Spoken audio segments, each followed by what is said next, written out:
এর মধ্যে হাসপাতালে আপলোড গেছি সেনাবাহিনীর সদস্যরাও আসছে।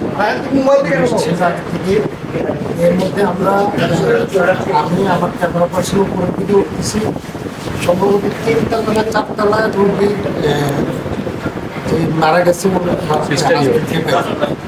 হাজবেন্ডের বক্তব্যটা আমি মোবাইলে রেকর্ড করলাম, ক্রিকেট অর্ডার যাচ্ছে।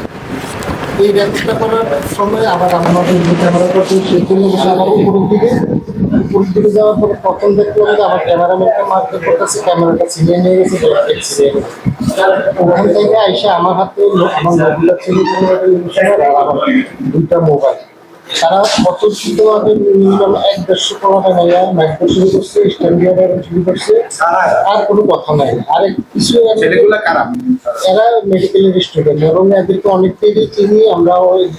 কিছুদিন আগে আন্দোলন চলাকালীন সময় আমরা নিউজ কভারেজ করছি, তারা আমাকে চিনছে। এর মধ্যে 2-1 চেষ্টা করছে বাসের মধ্যে, তারা ইন্টারনেট ছিল এবং মেডিকেলের ছাত্ররা ছিল এবং সব ছাত্র দলের পোলাপারি আমরা যা শুনতে পারছি সবাইকে তার পদ্ধতি চিনি না। আমরা অনেকে শুনছি যে তারা ছাত্রদের রাজনীতির সাথে জড়িত। এই হচ্ছে অবশ্য আমাদের মানে কোন কথা শোনার আপনার কি মনে হয় যে হামলার পিছনে কার ইন্ধন দিতে পারে? এটা অবশ্যই কুমিল্লা মেডিকেল কলেজ হাসপাতালের যে ডিরেক্টর আছে, কারণ এই হাসপাতালে তো আমরা দীর্ঘদিন ধরে বিভিন্ন অনিয়ম নিয়ে নিউজ করছি। গত কিছুদিন 3-4 দিন আগেও আমি এই যে হাসপাতালের অনিয়ম নিয়ে নিউজ করছি। হয়তো এটারও একটা বই প্রকাশ হতে পারে, কারণ খালি সেখানে ছাত্রদের এখানে কাজ, এখানে তো মেডিকেলের ছাত্ররা তাদের লেখাপড়া করা, তারা হলে না মেডিকেলে না থেকে এখানে একটা মাঝখানি করবো, বুঝাই যাতে কার ইন্ডিয়া হচ্ছে। আপনি আর কে আমি এবং আমার পরবর্তীতে 724 যাওয়ার চেষ্টা করছি। 724 সাংবাদিক আছে, ওর উপরও আমরা তো ক্যামেরা পার্সনের উপরও আমরা।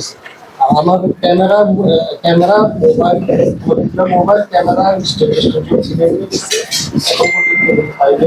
পরবর্তীতে সেনাবাহিনীর সহযোগিতা পেলাম, তারাও উল্টা আমাদেরকে ধমকাই বের করেছে। পরবর্তীতে আমাদের সহকর্মী যখন হয়ে গেল, তখন এসে তাদের কথাবার্তা আমাদের শুনতে চায়। বাকিটা তো আপনারা দেখলেন যারা আমাদেরকে কষ্ট করবো। আমার ব্যাগটা দিয়ে বলছে ব্যাগটা নিয়ে যা, কারণ নিয়ে নিচে দৌড়ে নামছি। চ্যানেল 20 করে জাহিদ ভাইরে আমি কল দিয়েছি, জাহিদ ভাই এরকম ভূকম্প আটকে রাখছে, সেনাবাহিনী এসে বলছি, কিন্তু তারা দেখলে নাই, কিছু করে নাই।